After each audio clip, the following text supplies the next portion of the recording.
अनंत ज्ञानी अनंतदर्शी तीर्थंकर प्रभु महावीर स्वामी जी के चरणों में कोटि कोटि वंदन करने के पश्चात एकाबव अवतारी आचार्य सम्राट पूज्य श्री जयमल जी महाराज साहिब को कोटि कोटि वंदन। जय गजाधिपति 12वीं पट्टदर आचार्य प्रभु श्री पार्श्वचंद्र जी महाराज साहिब, अप्रमत साधक उपाध्याय प्रभु श्री गुणवंत चंद्र जी महाराज साहिब, एसएस जैन समनी मार्ग के प्रारंभकर्ता पूज्य गुरुदेव डॉक्टर श्री पदमचंद्र जी महाराज साहिब आदि सभी गुरु भगवंतों के चरणों में कोटि कोटि वंदन करने के पश्चात गुरुदेव श्री की आज्ञा से आत्मबंधुओं, भगवान पार्श्वनाथ इस अवसर में काल के 23वें तीर्थंकर हुए। 24 तीर्थंकरों में आज सबसे अधिक प्रकट, प्रभावी और व्यापक प्रसिद्धि वाले तीर्थंकर भगवान पार्श्वनाथ है। जितने भी स्तोत्र, स्तुतियाँ, मंत्र व भक्ति गीत पार्श्वनाथ भगवान से संबंधित है, उतने अन्य तीर्थंकरों की नहीं है। भगवान पार्श्वनाथ का नाम रिद्धि सिद्धि दायक गणेश की तरह है, संकट मोचक हनुमान की तरह है और शीघ्र फलदायी आशुतोष भोले शंकर की तरह बाल वृद्ध स्त्री पुरुष सभी के लिए ध्येय व मनोवांछित फल प्रदान करने वाला है। इसलिए उनका एक विशेषण प्रसिद्ध है, चिंतामणि पार्श्वनाथ। प्रभु पार्श्वनाथ का नाम अचिंत्य महिमाशाली और सर्व कार्य सिद्धिदायक है। प्रस्तुत वीडियो में भगवान पार्श्वनाथ के करुणामय परोपकारी जीवन के पिछले 9 जन्मों से लेकर तीर्थंकर बनने तक अत से इति तक का जीवन वृत्त है, जिससे सुनने से यह शिक्षा मिलती है कि क्षमा करने वाला महान होता है। क्षमा करने से आत्मा पवित्र और निर्मल बनता है। तो आइए अब हम भगवान पार्श्वनाथ के पूर्व भव की कथा का श्रवण करें। बहुत प्राचीन काल की बात है। पोतनपुर में अरविंद नाम का राजा था। राजा का पुरोहित था विश्वभूति। विश्वभूति राजनीति और धर्म नीति का विद्वान था। संतोषी, दयालु और सरल स्वभाव का था। एक दिन संध्या के समय विश्वभूति अपनी गृह वाटिका में बैठा था। आकाश में बादल छाए थे। बादलों की पीछ इंद्रधनुष बना देखा। विश्वभूति बहुत देर तक इंद्रधनुष के बनते मिटते रंगों को देखता रहा। सोचने लगा, इंद्रधनुष की तरह ही मनुष्य का जीवन है। हर क्षण इसके रंग बदलते रहते हैं, कभी सुख कभी दुख, कभी खुशी कभी गम। जीवन कितना अस्थिर है, अगले क्षण क्या होगा कुछ भी पता नहीं। फिर वह अपने जीवन के संबंध में सोचता है, मैं वृद्ध हो चुका हूँ, कब तक शासन और गृहस्थी की जिम्मेदारियां ढोता रहूँगा। क्यों न इनसे मुक्त होकर एकांत शांत जीवन बिताता हुआ साधना करूं। विश्वभूति उठा। उसने अपनी पत्नी व दोनों पुत्रों को बुलाकर कहा, मैं अब तप जप ध्यान साधना करके एकांत जीवन जीना चाहता हूँ। परिवार की सब जिम्मेदारी तुम संभालो। राजा की आज्ञा लेकर विश्वभूति मुनि बनकर आत्म साधना करने लगा। राजा ने विश्वभूति के बड़े पुत्र कमठ से कहा, अपने पिता का राजपुरोहित पद अब तुम्हें संभालना है। कमठ अहंकारी और दुराचारी स्वभाव का था। राजपुरोहित बनकर तो सब जगह अपनी मनमानी करने लगा। छोटा भाई मरुभूति बड़ा संतोषी और तपस्वी स्वभाव का था। हर समय उपासना स्वाध्याय करता रहता था। एक दिन नगर के प्रजाजनों ने राजा से शिकायत की, महाराज, हमने देखा है राजपुरोहित कमठ रात के समय अड्डों पर जाकर जुआ खेलता है, शराब पीता है और दुराचार सेवन करता है। राजा ने कमठ को चेतावनी दी, तू राजपुरोहित और ब्राह्मण होकर ऐसे कुकर्म करता है। आज पहली बार का अपराध तो मैं क्षमा करता हूँ। भविष्य में दोबारा ऐसी शिकायत मिली तो कठोर दंड दिया जाएगा। लेकिन कमठ अपनी आदतों से बाज नहीं आया। एक दिन उसने घर पर ही छक कर शराब पी ली। शराब के नशे में पागल हुआ वह अपने छोटे भाई की पत्नी वसुंधरा के कक्ष में चला गया। वसुंधरे, देख मैं तेरे लिए क्या लाया हूँ। उसने एक सोने का हार उसके गले में डालकर उसका हाथ पकड़ लिया। वसुंधरा घबराई। जेठ जी, आप ये क्या पाप कर रहे हैं? मैं आपके छोटे भाई की पत्नी हूँ, आपकी पुत्री के समान। नशे में चूर कमट ने कहा, सुंदरी, तेरा पति तो नपुंसक है, इसलिए वह मंदिर में पड़ा रहता है, इधर उधर जाता रहता है। अब तू मेरे साथ जीवन का आनंद लूट ले। और उसने एक सोने का कंगन उसके हाथों में पहना दिया। वसुंधरा प्रलोभनों में फंस गई। अब कमट बिना किसी डर भय के पाप लीला रचाने लगा। कमट की पत्नी ने यह सब देखा तो उसने वसुंधरा को फटकारा, नीच पापिनी, पिता तुल्य जेठ के साथ यह पापाचार करती है, तेरे शरीर में कीड़े पड़ जाएंगे। वसुंधरा ने कमट से कहा, जेठानी को हमारे पाप लीला का पता चल गया है, वह कभी मुझे मार डालेगी। कमट क्रोध में आग बबूला होकर जलती लकड़ी लेकर अपनी पत्नी वरुणा पर झपटा। तेरी यह हिम्मत, मेरे सुख में अड़ंगा लगाती है, आज तुझे जलाकर राख कर डालूंगा। उधर सामने ही मरुभूति आता मिल गया। उसने भाई का हाथ पकड़ लिया। तात, क्षमा करो, मेरी माता तुल्य भाभी को क्यों मारते हो? कमट बड़बड़ाता वहीं रुक गया। उसने पूछा, भाभी क्या बात हो गई? वरुणा ने दोनों की पाप कहानी सुनाकर कहा, तुम तो घर में रहते नहीं हो, पीछे से यह पाप लीला चलती है। मरुभूति कानों पर हाथ रखकर, नहीं नहीं, मेरा बड़ा भाई ऐसा नीच काम नहीं कर सकता।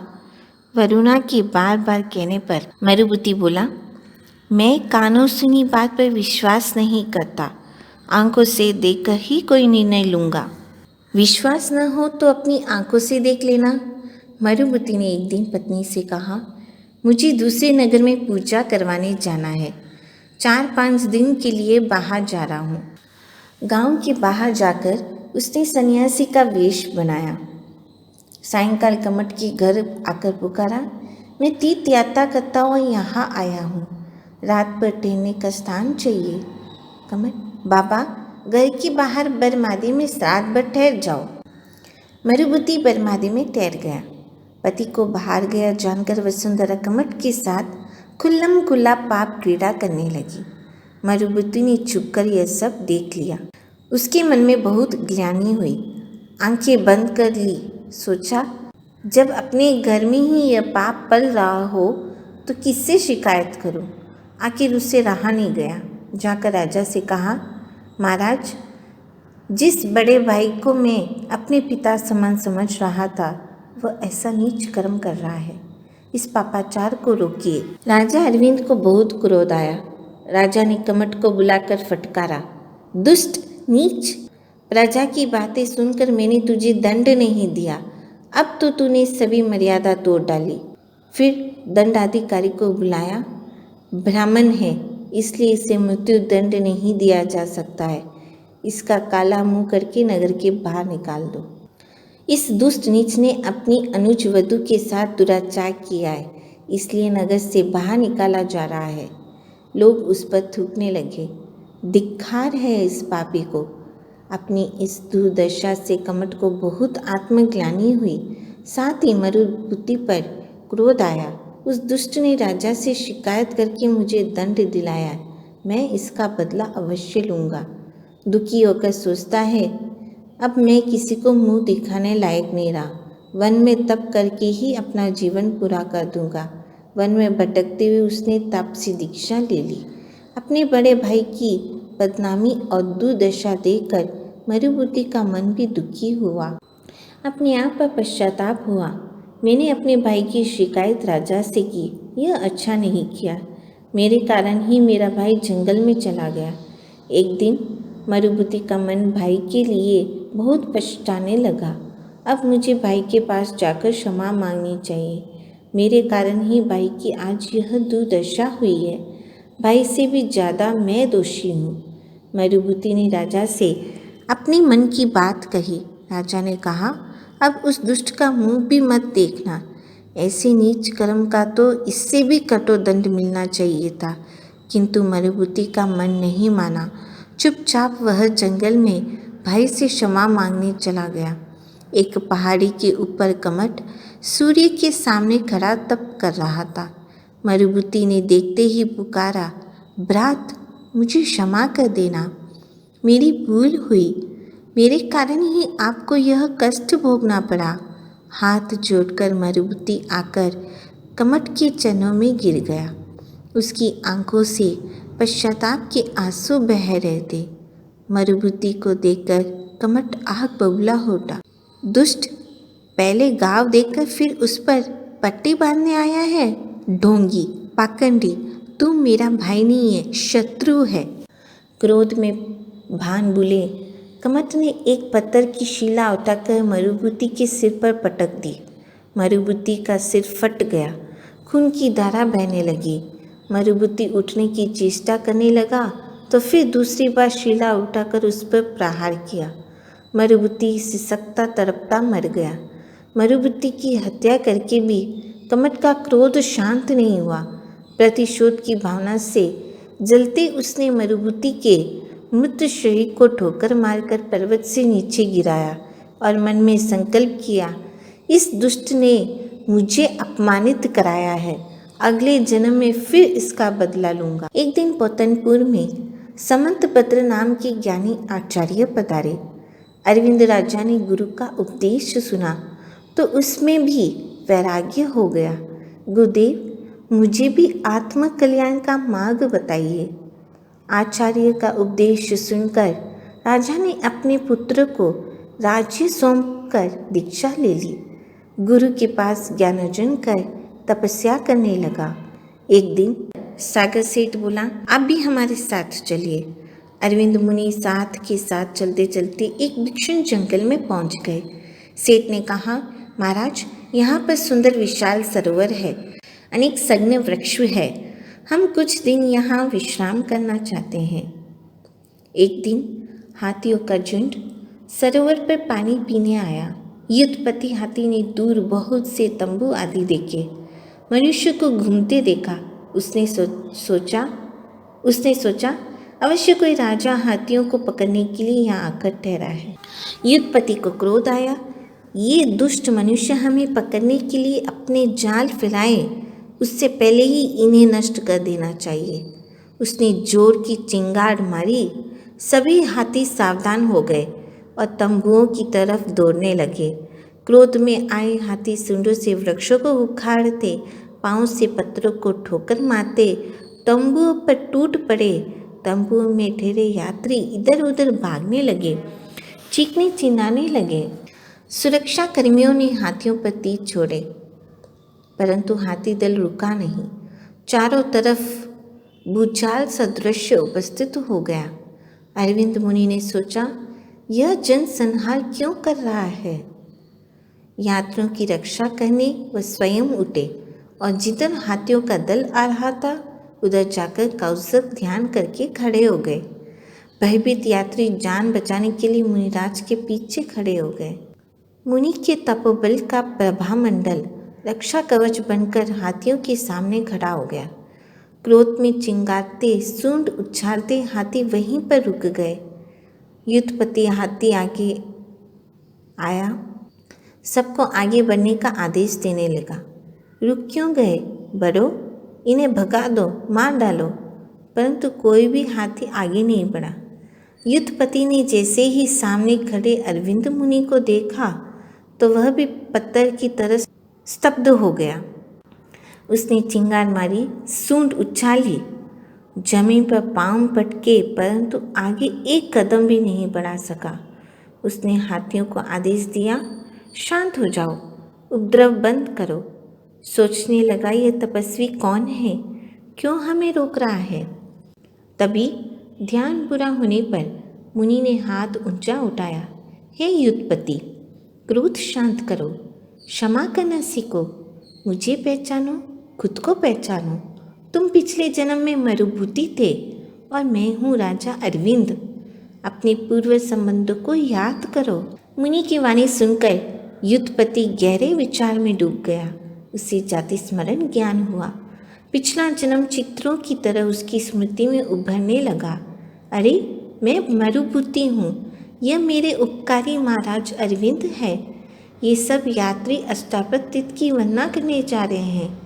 युद्धपति ने सिर झुकाकर, दोनों अगले पांव झुकाकर मुनि को वंदना की, सूंड उठाकर क्षमा मांगी। ज्ञानी मुनि ने युद्धपति को क्षमा का उपदेश दिया।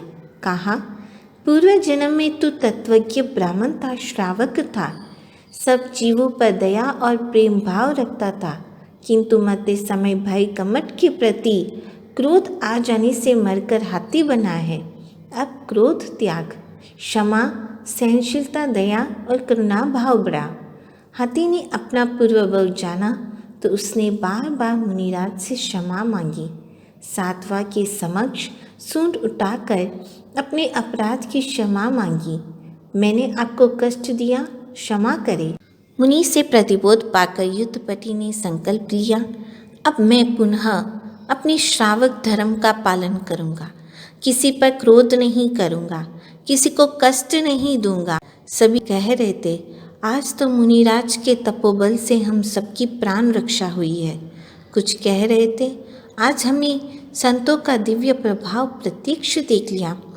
युद्धपति अब जंगल में वापस आकर श्रावक धर्म के अनुसार अहिंसक जीवन जीने लगा। जंगल के सूखे पत्ते खाता और सूर्य ताप से तपा सरोवर का प्रासूक जल पीता। न रात को खाता, न ही किसी जीव को कष्ट देता। क्रोध और प्रतिशोध की दुर्भावना में जलता कमट मरकर कुरकुट जाति का महासर्प बना। उसके लंबे लंबे पंख और जहरीले दांत जैसे साक्षात यमराज का अवतार था। कुरकुट सर्प उड़ता उड़ता उसी जंगल में आ गया। एक दिन जंगल में घूमता वह युद्धपति हाथी प्यास से व्याकुल हुआ। एक सरोवर में पानी पीने उतरा। सरोवर में पानी कम था, दलदल भरा था। हाथी दलदल में फंस गया। ज्यों ज्यों निकलने की चेष्टा करता, त्यों त्यों गहरा दलदल में धंसता चला गया। कुरकुट सर्प ने हाथी को फंसा देखते ही पूर्व जन्म के वैर संस्कार जाग गए। क्रोध में फुंकारते हुए नाग ने हाथी के कुंभ स्थल पर डंक मारा। तीव्र जहर समूचे शरीर में फैल गया। जाति स्मरण ज्ञान से हाथी ने उठते नाग को पहचान लिया। यही तो मेरा भाई कमट है। मैंने पूर्व जन्म में इसका अहित किया था, इसलिए इसने मुझे डस लिया। फिर सोचता है, मुझे क्रोध नहीं करना है। क्रोध को क्षमा के जल से शांत करूँगा, वेदना को शांति से सहन करूँगा तो अगला जन्म सुधर जाएगा। कई दिन तक भूखा प्यासा हाथी दलदल में फंसा पड़ा रहा। ऊपर से सूरज की तपती धूप, जहर की तीव्र जलन, फिर भी शांति और संभाव के साथ नवकान मंत्र जपते जपते प्राण त्याग कर 8वें देवलोक में देवता बना। कुरकुट नाग अपने जहरीले दंतों से सैकड़ों हजारों प्राणियों के प्राण लेकर अंत में मरकर 5वें नरक में गया। क्षमा से एक तिर्यंच देव बना, क्रोध से एक मानव नाग बना और नरक में गया। 8वें स्वर्ग का आयुष्य पूर्ण कर मरुभूति का जीव एक राजकुमार बना। पुत्र जन्म पर राजा ने खूब उत्सव मनाया। रानी ने कहा, हमारे पुत्र का मुख सूर्य किरणों से भी अधिक तेजस्वी है, इसलिए इसका नाम किरणवेग रखेंगे। किरणवेग ने गुरुकुल में रहकर विद्या अध्ययन किया, अनेक प्रकार की विद्याएं सीखी। सुंदर राजकुमारी के साथ उनका विवाह हुआ, फिर वह राजा बन गया। एक बार सुरगुरु नाम के आचार्य पधारे। राजा किरणवेग उपदेश सुनने गया। प्रवचन सभा में मुनिराज ने कहा, पूर्व जन्म के शुभ कर्मों से यहाँ आप मनुष्य बने हैं, सब प्रकार के सुख साधन प्राप्त हुए हैं। अगर यहाँ पर शुभ कर्म नहीं करोगे तो अगले जन्म में क्या मिलेगा? मुनिराज ने आगे कहा, लोग समझते हैं धन से, बल से और बुद्धि से सब कुछ पाया जा सकता है, धर्म की क्या जरूरत है। परंतु सोचो, धन, बल और बुद्धि किससे मिलती है? मुनिराज ने ही उत्तर दिया, धर्म से।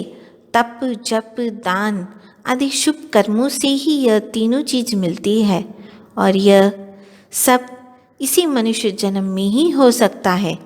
तप, संयम, दान मनुष्य ही कर सकता है, देवता नहीं।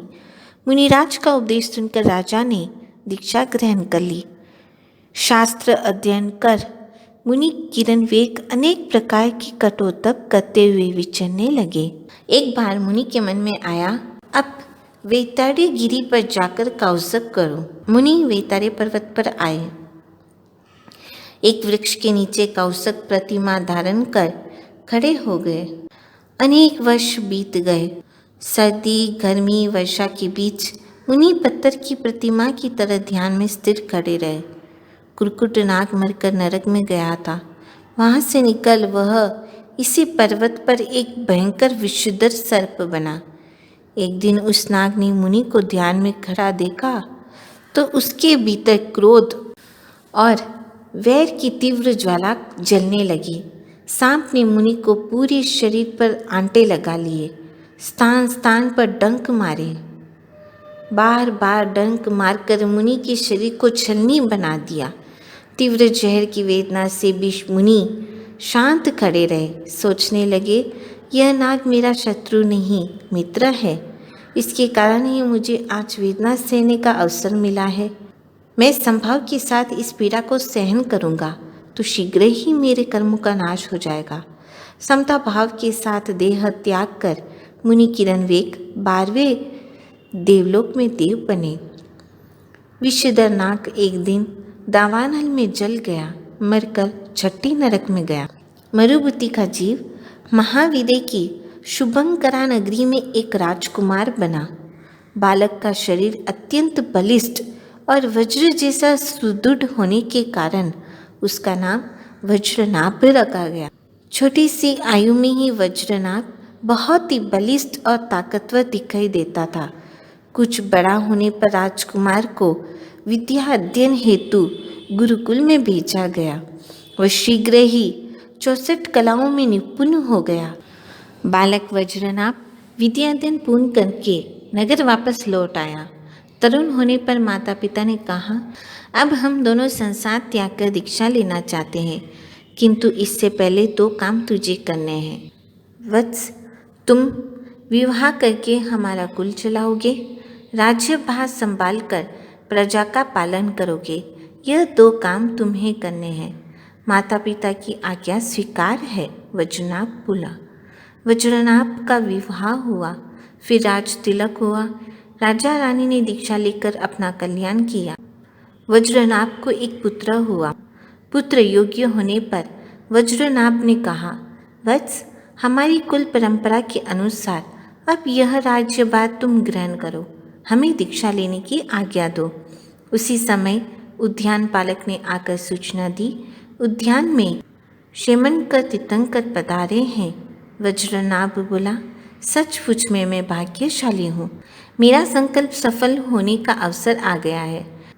राजा वज्रनाभ ने तीर्थंकर भगवंत को वंदना करके कहा, प्रभु, मैं अपने दायित्व से मुक्त हो गया हूँ, अब मुक्ति के मार्ग पर चलने की आज्ञा दीजिए। तीर्थंकर क्षेमकर ने राजा वज्रनाभ को दीक्षा दे दी। वज्रनाभ मुनि निरंतर श्रुत अभ्यास और उग्र तप करने लगे।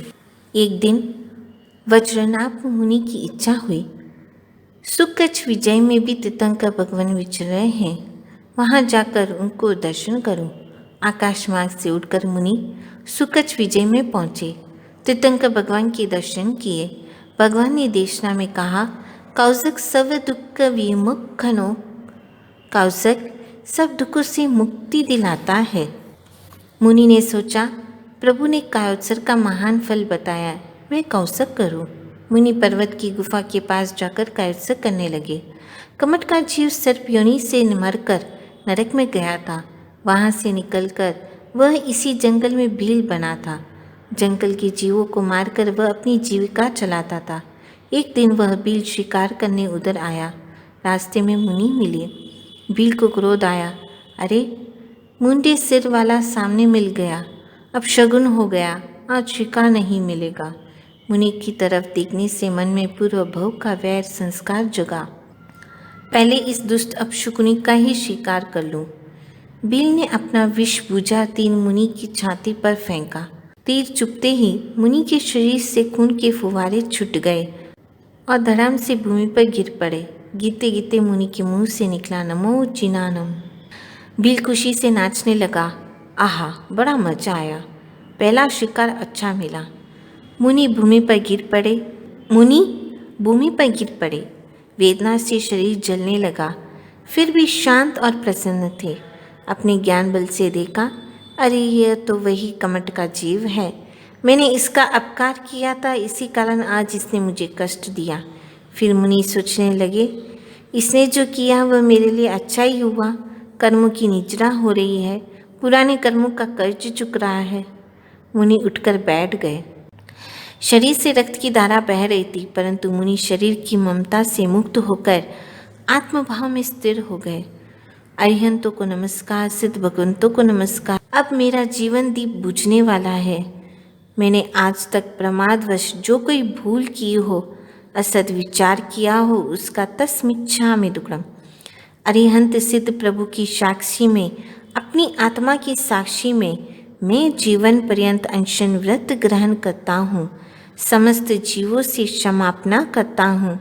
इस प्रकार शुद्ध निर्मल भाव धारा में बहते हुए मुनि ने अत्यंत समाधि पूर्वक देह त्याग किया। मध्य ग्रेविक देव विमान में देव बने। स्वर्ग का आयुष्य पूर्ण कर महाविदय की पुरनपुर नगरी में जन्म लिया। पुरानपुर नगर में वज्रभाव नाम का राजा था। उसकी रानी का नाम सुदर्शना था। एक रात रानी ने 14 अद्भुत सपने देखे। प्रातः रानी ने राजा से कहा, महाराज, रात को मैंने अद्भुत सपने देखे हैं, इनका क्या फल होगा? सपने सुनकर राजा ने कहा, महारानी, यह स्वप्न बहुत शुभ है। तुम किसी चक्रवर्ती पुत्र की माता बनोगी। समय पर आने पर रानी ने पुत्र को जन्म दिया। राजा ने विशाल उत्सव मनाया, भिक्षुओं को दान दिया, स्वजन मित्रों को भोजन कराया। पुत्र का नाम स्वर्णभाऊ रखा। योग्य होने पर स्वर्णभाऊ का राज्य अभिषेक हुआ। उसके माता पिता ने आचार्य के पास दीक्षा धारण कर ली और संयम का पालन करने लगे। राजा स्वर्णभाऊ ने अपने प्रताप से 6 खंडों पर विजय प्राप्त की और चक्रवर्ती पद को प्राप्त किया। एक बार स्वर्णभाऊ अपनी अश्वशाला का निरीक्षण कर रहा था। एक अत्यंत चपल सुंदर सफ़ेद घोड़े को देखकर राजा ने पूछा, यह घोड़ा दिखने में इतना सुंदर है, क्या सवारी में भी योग्य है? महाराज, यह बहुत ही तीव्र गति वाला पवन वेगी अश्व है। अच्छा, तब तो हम आज इसी पर सवारी करेंगे। राजा के आदेश से तुरंत घोड़े को सजाकर उपस्थित किया गया। राजा घोड़े पर सवार हुआ। उसके पीछे अंगरक्षक घुड़सवार सैनिक भी तैयार हो गए। राजा ज्यों ही घोड़े पर चढ़ा तो घोड़ा हवा में तैरने लगा। सैनिक सब पीछे रह गए। घोड़ा दौड़ता दौड़ता एक गहन वन में चला गया। राजा ने लगाम खींची तो घोड़ा और तेज से दौड़ने लगा। ज्यों ज्यों लगाम खींचता घोड़ा तेज दौड़ता चला गया। राजा पसीना पसीना हो गया, प्यास से गला सूखने लगा। थक हार कर राजा ने घोड़ा की लगाम ढीली छोड़कर कूदने की तैयारी की, तब घोड़ा रुक गया। राजा ने सोचा, मुझे पता नहीं था यह घोड़ा व्यक्र शिक्षित था। राजा उतरा। सामने एक सरोवर दिखा। राज सरोवर के किनारे आकर एक वटवृक्ष की छाया में सुस्ताने लगा। फिर सरोवर में स्नान किया और शीतल जल पीकर विश्राम करने लगा। उसे नींद लग गई। कुछ देर बाद नींद खुली। राजा उठा, आसपास भोजन की तलाश करने लगा। सामने एक सुंदर तपोवन दिखाई दिया। तपोवन के हरे भरे वृक्षों की झुंड और उनमें सुंदर हिरण शावकों को किलोले करते देखकर राजा सोचता है, यहाँ अवश्य ऋषि रहते होंगे। चलूं, कंद फल मिल तो खाकर भूख शांत करूं। राजा वृक्षों की झुंड के पास आया तो एक ऋषि कन्या दिखाई दी। राजा की नज़र कन्या पर पड़ती है। यह कौन है? कोई देव कन्या है। वृक्ष की ओट लेकर राजा खड़ा होकर उसे देखता है। ऋषि कन्या इतनी तेजस्वी, इतनी सुंदर, लगता है सृष्टि का समूचे सौंदर्य इसी में समा गया है। तभी एक भंवरा उड़ता उड़ता कन्या के मुंह पर बैठ गया। कन्या जोर से चीखी, अरे बचाओ बचाओ! नंदा नाम की सहेली दौड़कर आती है। पद्मा पद्मा क्या हुआ? पद्मा ने उड़ते भंवरे की तरफ इशारा किया। इससे बचाओ, ये डंक मार देगा। सखी हंसकर कहती है, सखी, स्वर्ण भाव राजा के सिवाय तेरी रक्षा कौन कर सकता है? उसी को पुकारना, वही तेरा रक्षा करने आएगा। स्वर्ण भाव ने छिपे हुए ही आवाज दी, जब तक इस धरती पर वज्रभाव पुत्र स्वर्ण भाव विद्यमान है, कौन उपद्रव कर सकता है? किसकी हिम्मत है? दोनों चौंक गई। किसी पुरुष की आवाज? यहाँ कौन छिपा है? डरी डरी इधर उधर देखती है। दोनों डरकर सहम कर आपस में लिपट जाती है। तभी स्वर्ण भाव सामने आ जाता है। भद्रे, डरो मत। तुम तपस्वियों के जीवन में यहाँ कौन विघ्न करने वाला है? मुझे बताओ, मैं अभी उस दुष्ट का संहार करता हूँ। डरी हुई सी पद्मा ने उठते हुए भंवरे की तरफ इशारा किया। यह स्वर्ण भाव हंसा। बाले, यह बेचारा तुम्हारी सुगंध का प्यासा भूला भटका आ गया है, इससे क्यों डरती हो? लो, मुझे आया देकर वह भी भाग गया। दोनों सखियां इस तेजस्वी पुरुष को देखकर सहम जाती है। नंदा ने साहस करके पूछा, आप कोई असाधारण पुरुष लगते हैं, कोई देव है, विद्याधर है, कौन है आप? राजा हंसकर कहता है, डरो मत, मैं ना तो देव हूँ न ही विद्याधर, मैं महाराज स्वर्ण भाव का दूत हूँ। राजा की आज्ञा से इस तपोवन में ऋषियों की रक्षा करने आया हूँ। दूसरी सखी ने एक कटासन बिछा दिया। बैठिए आप। और दोनों ने मधुर हास्य के साथ नमस्कार किया। पद्मा टुकुर टुकुर निहारती है। यह दूत तो नहीं हो सकता, जरूर यही स्वर्ण बाबू है, इतना तेजस्वी, इतना सुंदर। नीची नज़र झुकाई उसने पूछा, भद्र पुरुष, आप हमारी रक्षा करने आए हैं, बहुत अच्छा किया। बैठिए, हम अभी गुरुवर को सूचित करती है। भद्रे, आप कष्ट क्यों करती है? मैं ही ऋषिवर से मिल लूँगा। फिर ज़रा नज़दीक आकर बोलता है, ओह, मैंने आपका परिचय तो पूछा ही नहीं।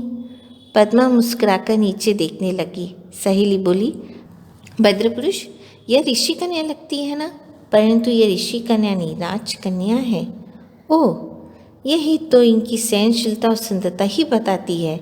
क्या मैं जान सकता हूँ आपके भाग्यशाली माता पिता कौन है? राजमहल छोड़कर वन में क्यों आई? सहेली ने कहा, यह रतनपुर की विद्याधर राजा की पुत्री है। इसका जन्म होते ही पिता की मृत्यु हो गई। ओह, अशुभ हुआ। राजा बोला। फिर राज्य के लिए राजकुमार आपस में लड़ने लगे। राज्य में विद्रोह हो गया। तब इनकी माता रत्नावली अपनी पुत्री को लेकर यहाँ आश्रम में आ गई। गालव ऋषि रानी के भाई है। राजा ने कहा, तो महाराज स्वर्ण भाव के विषय में आपने कब सुना? सहेली बोली, एक दिन यहाँ कोई ज्ञानी मुनि पधारे थे। तब ऋषिवर ने मुनि से पूछा, मुनि, इस कन्या का पति कौन होगा? ज्ञानी ने बताया, वज्रभाव राजा के पुत्र चक्रवर्ती स्वर्ण भाव को वक्र शिक्षित अश्व यहाँ लेकर आएगा और वे इस कन्या का वरण करेंगे। यह चक्रवर्ती सम्राट की पटरानी होगी। राजा हंसा, ओह, यह रहस्य है, आप तो सचमुच ही महारानी बनने योग्य हैं। तब तक राजा के अंगरक्षक सैनिक भी आ पहुँचे। सभी ने सम्राट स्वर्ण भाव की जय बोली। सैनिकों को देखकर पद्मा सहेली के साथ वहाँ से चली गई। सहेली ने ऋषि से कहा, गुरुदेव, महाराज स्वर्ण भाव हमारे आश्रम में पधारे हैं। ऋषि अत्यंत प्रसन्न हुए। आहा, आज ज्ञानी संत का वचन सत्य हो गया। फिर गालव ऋषि, रानी रत्नावती तथा अन्य आश्रमवासी सम्राट का स्वागत करने आए। राजा ने ऋषि को प्रणाम किया। ऋषि प्रसन्नता के साथ बोले, आज हम धन्य हुए। चक्रवर्ती सम्राट स्वर्ण भाव का इस तपोवन में स्वागत है। ऋषि ने चंपक वृक्षों की झुंड में एक ऊंची वेदिका पर सम्राट को बैठाया, कंदमूल का भोजन कराया। फिर बोले, राजन, ज्ञानी मुनि के वचन आज सत्य हो गए। पद्मा की तरफ संकेत करके, यह आपकी अमानत है। इतने दिन मैंने इसको संभाला, आज से आप इसे स्वीकार करें। आश्रमवासी तपस्वी तपस्विनियाँ आ गए। हर्ष उत्साह के साथ मंत्रोच्चार पूर्वक दोनों का विवाह कर दिया। पुत्री को विदा करते समय रानी ने उसे छाती से लगा लिया। आंखों से आंसू वर्षाती हुई बोली, बेटा, आज तुझे देने के लिए मेरे पास ना तो हीरे मोतियों के हार है, न ही सुंदर वस्त्र है। पद्मा भी रोती हुई माँ के गले से लग गई। माँ, तेरा आशीर्वाद ही मेरे लिए सब कुछ है। ऋषि ने कहा, बहन, तू ऐसे क्यों कहती है? तेरे पास ज्ञान व अनुभव के कितने दिव्य रत्न हैं। रानी बोली, हाँ पुत्री, तुझे पिता गृह में जाते हुए मैं 7 रत्न देना चाहती हूँ। सुन। पहला, सदा मीठी वाणी बोलना। दूसरा, पति को भोजन करा के फिर भोजन करना। तीसरा, अपनी सोतों को सोत नहीं बहन समझना। चौथा, सास ससुर का सम्मान करना। पांचवा, चक्रवर्ती की पटरानी होने का कभी अभिमान मत करना। छठा, सौत की संतान को अपनी संतान के समान प्यार करना। सातवां, धर्म और कुल की मर्यादा का पालन करना। माता की शिक्षाओं को धारण करती हुई पद्मा बोली, माँ, तेरी ये अनमोल वचन अनमोल रत्न की भांति सदा अपने साथ रखूंगी। फिर वह माता की छाती से लिपटकर सिसक उठी। गालव ऋषि ने राजा को आशीर्वाद देते हुए कहा, राजन, मैंने इस पद्मा को आज आपके हाथों में सौंप दिया है, लक्ष्मी को सौंप दिया है। अब आप इसकी हर प्रकार से रक्षा करेंगे। राजा ने ऋषि और रानी को प्रणाम किया। आप चिंता न करें, यह हर प्रकार से सुखी रहेगी। आश्रम से विदा लेकर स्वर्णभाऊ अपनी राजधानी में आ गया। एक दिन आयुधशाला के रक्षक ने आकर निवेदन किया, महाराज, आयुधशाला में चक्ररत्न प्रकट हुआ है। स्वर्णभाऊ उठकर आयुधशाला में आया। उसने चक्ररत्न की विधिवत पूजा अर्चा की। उसके पश्चात सम्राट ने अपने सेनापति को आदेश दिया, हमारी आयुधशाला में चक्ररत्न प्रकट हुआ है, अतः अब हमें शतखंड विजय के लिए प्रस्थान करना चाहिए। राजा के आदेश अनुसार विशाल सेना तैयार हुई। अनेक छोटे बड़े राजा भी अपनी सेना के साथ आ गए। विजय यात्रा में सबसे आगे आकाश में चक्ररत्न चलता था। उसी के पीछे विशाल सेना चल रही थी। चक्ररत्न के साथ विशाल सेना के आने की सूचना मिलने पर दूसरे राजा सोचते हैं, चक्रवर्ती सम्राट का प्रतिशोध कर नरसंहार करना व्यर्थ है। अच्छा है हम स्वयं ही उसकी अधीनता स्वीकार कर लें। इस प्रकार चक्रवर्ती ने शतखंड की विजय यात्रा कर अपना चक्रवर्तित्व स्थापित कर लिया। फिर अपनी राजधानी में आकर उसने अष्टम तप किया। फिर सेनापति को बुलाकर कहा, अब राज्य अभिषेक की तैयारी करो। बहुत ही उल्लास और धूमधाम के साथ स्वर्णभाऊ का चक्रवर्ती पद पर राज्य अभिषेक हुआ। स्वर्णभाऊ शतखंड अधिपति चक्रवर्ती सम्राट बनकर प्रजा का पालन करने लगे। एक बार चक्रवर्ती महलों के साथ गवाक्ष में बैठे थे। आकाश से देवताओं के झुंड आते दिखाई दिए। सोचने लगे, आज यहाँ इतने देव क्यों आ रहे? तभी उद्यान पालक ने सूचना दी, महाराज, नगर में तीर्थंकर भगवान पधारे हैं। चक्रवर्ती ने आसन से उठकर भगवान की दिशा में वंदना की। फिर राज परिवार के साथ देशना सुनने आया। सम्मुसरण में देवताओं को देखकर विचारने लगा, मैंने पहले भी ऐसे देवताओं को कहीं देखा है। गहरे विचार में डूबने पर जाति स्मरण ज्ञान उत्पन्न हुआ। अपना पूर्व भव याद आया। ओ, मैंने पूर्व भव में तप व काय से ध्यान साधना की थी। उसी के प्रभाव से मैं स्वर्ग में देव बना और यहाँ पर चक्रवर्ती की समृद्धि मिली है। यहाँ पर जो भी मिला है वह तो पूर्व जन्म में किए हुए शुभ कर्मों का फल है। अब यदि इस जन्म में शुभ कर्म तप जप साधना नहीं करूँगा तो भोगों में आसक्ति के कारण अगले जन्म में दुर्गति में जाना पड़ेगा। इस प्रकार चिंतन करते हुए स्वर्णभाऊ को वैराग्य प्राप्त हुआ। उसने पुत्र को राज्यभार सौंपकर तीर्थंकर भगवान के पास संयम दीक्षा ग्रहण कर ली। अनेक प्रकार के तप कायोत्सव साधना अभिग्रह करते हुए स्वर्णभाऊ ने पुनः पुनः 20 दानकों की आराधना कर तीर्थंकर नामकरण का उपार्जन किया। एक बार मुनि स्वर्णभाऊ किसी पर्वत शिखर पर जाकर सूर्य के सामने दोनों भुजाएं उठाकर आतापना ले रहे थे। उसी समय एक खूंखार सिंह उधर आया। मुनि को देखते ही उसके भीतर क्रोध द्वेष की ज्वाला जलने लगी। पूंछ उछालता दहाड़ता वह सिंह मुनि पर झपट पड़ा। नाखूनों से मुनि के शरीर को चीर डाला। गिरते गिरते मुनि ने अनशन ले लिया। शुभ भावों के साथ आयुष्य पूर्ण कर 10वें देवलोक में उत्पन्न हुए। स्वर्ण भाव देव ने अपने देव परिवार को साथ लेकर नंदीश्वर द्वीप आदि क्षेत्रों में, भरत आदि 10 क्षेत्रों में 500 पार तीर्थंकरों के पंच कल्याणक उत्सव मनाए। जिनेश्वर देवों की पूजा अर्चा भक्ति की, जिससे अतिशय पुण्य कर्म का उपार्जन हुआ। माना जाता है कि इन्हीं अतिशय पुण्य के प्रभाव से 23वें तीर्थंकर प्रभु पार्श्वनाथ की वर्तमान समय में सर्वत्र सर्व अधिक महिमा और पूजा होती है।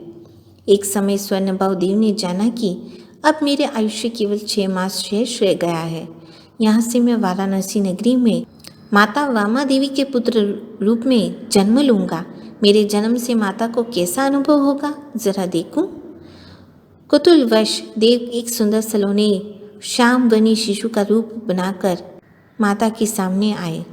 माता वामा देवी ने अद्भुत रूपशाली बालक को अपने सामने देखा तो उसके अंग अंग आनंद से पुलक उठे, आंखों से हर्ष बरसने लगे। वह एकटक शिशु का मुख निहारने लगी। माता के मुख पर हर्ष और आनंद देखकर बालक रूपदेव का मन प्रसन्न हो गया। माता को नमन कर वापस अपने स्थान पर आ गए।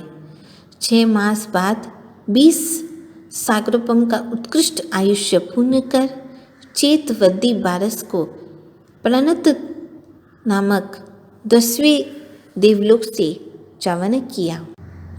अब आगे भगवान पार्श्वनाथ का जन्म तीर्थंकर के रूप में कैसे होता है, कैसे वो अपने सर्व कर्मों को नाश कर कर सिद्ध बुद्ध और मुक्त बनते हैं, जानने के लिए देखिए अगला वीडियो।